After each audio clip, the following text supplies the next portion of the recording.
What's good, YouTube? It's your boy, Blue Blood Sports TV, back at y'all with another one. So, undefeated, three-division world champion, former junior welterweight undisputed world champion, currently the reigning WBO welterweight world champion, who is widely considered by many to be the number one best pound-for-pound fighter in the world, in Terence Bud Crawford. 38 wins, no losses, no draw. 29 big wins by way of knockout. He is 34 years of age, 5'8" with a 74-inch arm reach.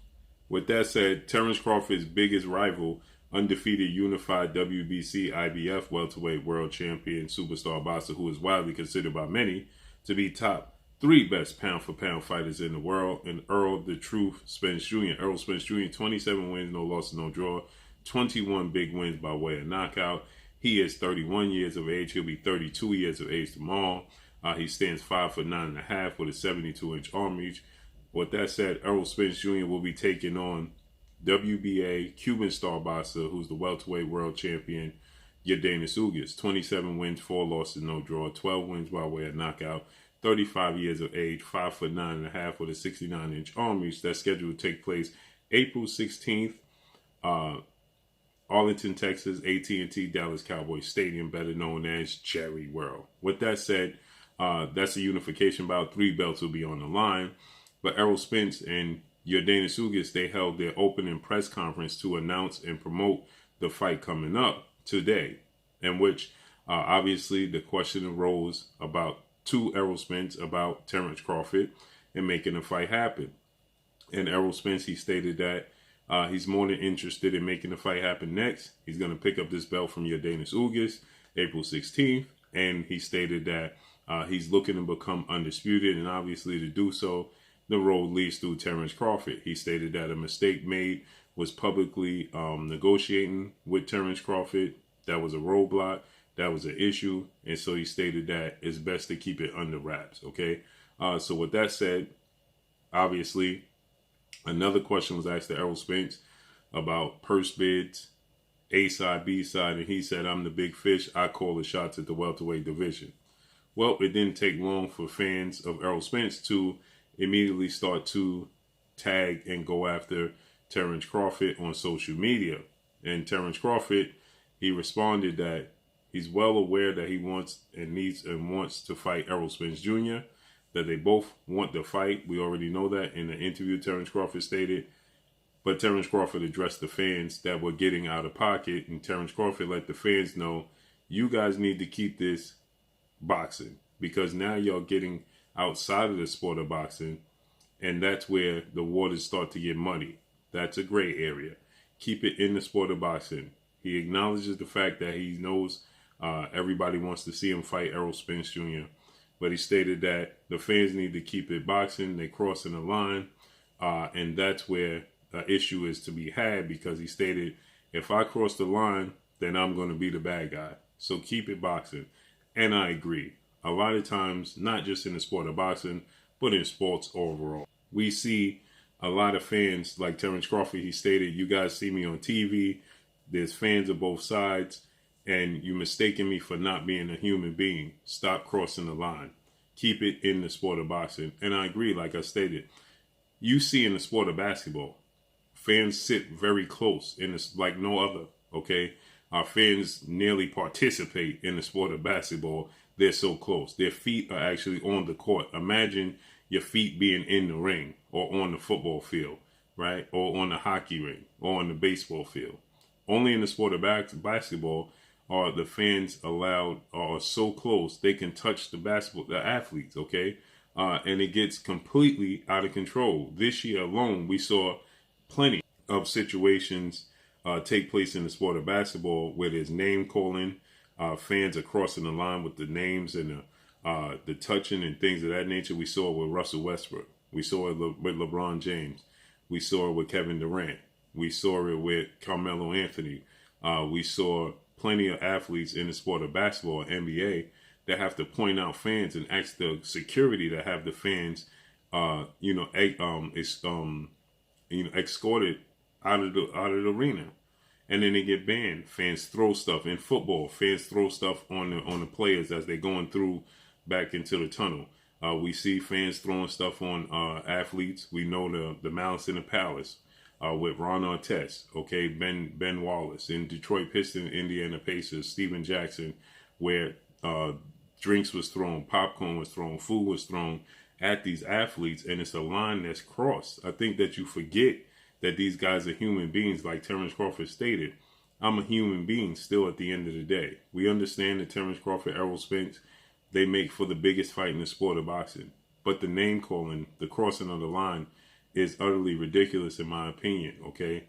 We've seen it even when Errol Spence, he suffered a horrific car accident. Then we know he suffered a broken detached retina, an eye injury this past August.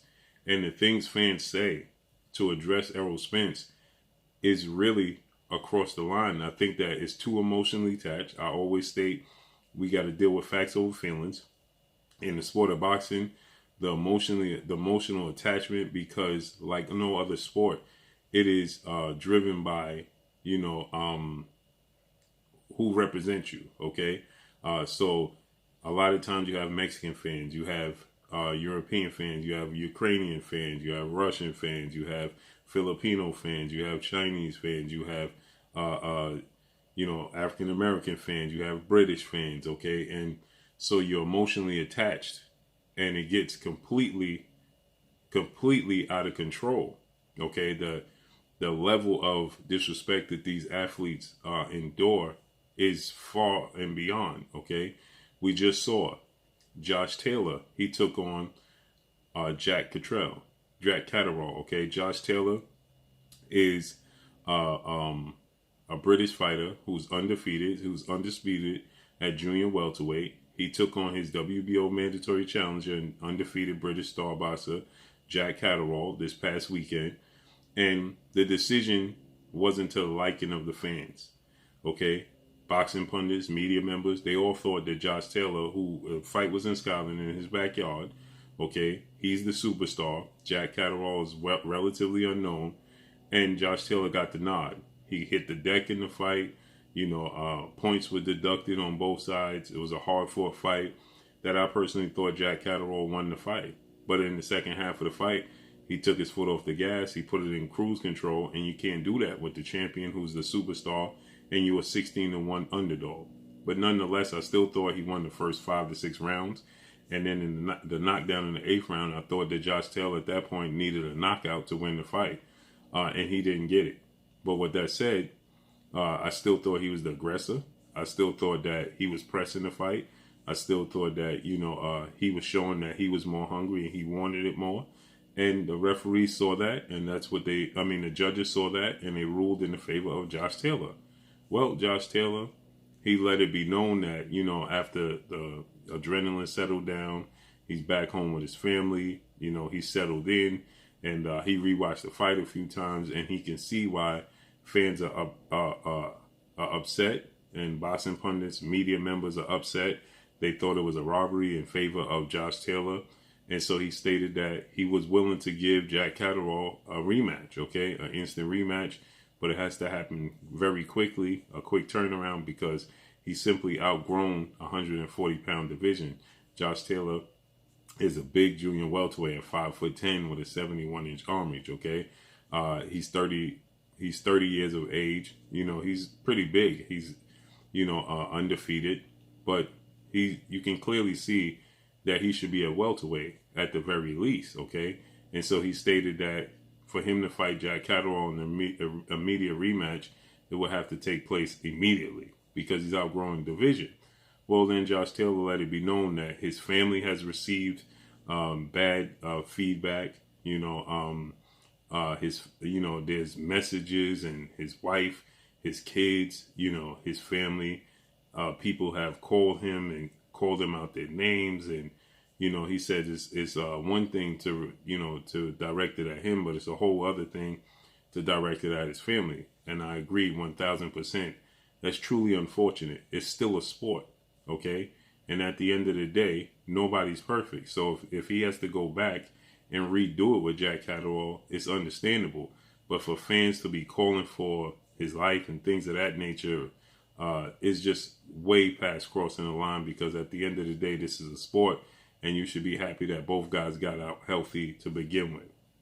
So he said he wanted the immediate rematch, and I understand where Terence Crawford is coming from. The line just gets crossed, and they're human beings. We happen to forget that they are human beings, like Terence Crawford said. And, you know, if they respond, you know, in a negative manner, or they, you know, for every action there's a reaction. So if they react to the fan or to a media member or to anybody else, then they're always going to be in the wrong. And that's not right. They need to be respected for what they do, and it's still a sport at the end of the day. So let's see how everything unfolds and plays out. But that's all I got for y'all. Make sure you hit the like button, drop a comment in the comment section. Let me know what y'all think. Y'all already know what it is. It's your boy Blue, Blue Blood Sports TV. Hate, like, comment, and subscribe. If you haven't subscribed, hit the subscribe button, hit the like button, hit the bell icon to get all the new notifications. Follow me on Instagram at Blue Blood Sports TV, all one word. Y'all already know what it is. Shout out to the entire LBBC. Shout out to New Media. Shout out to Black Media Row. Make sure you like and share the video. That's all I got for y'all. Peace. Bumgarner, you're watching Blue Blood Sports TV. Wow.